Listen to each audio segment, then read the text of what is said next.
Todo es un laberinto. Es que no se puede ni caminar, ni esperar autobús. Hay 3 politos, 2 politos.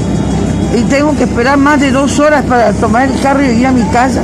Es que no, a mí no me gustan esas cosas, Albert. Vengo diciéndote años y años, por favor, basta ya. Si a ti te gustan esas cosas, pues ven para acá y tú haz lo mismo.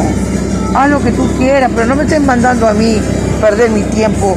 Ya he perdido mucho tiempo atrás y seguir en lo mismo y amontonándome de cosas.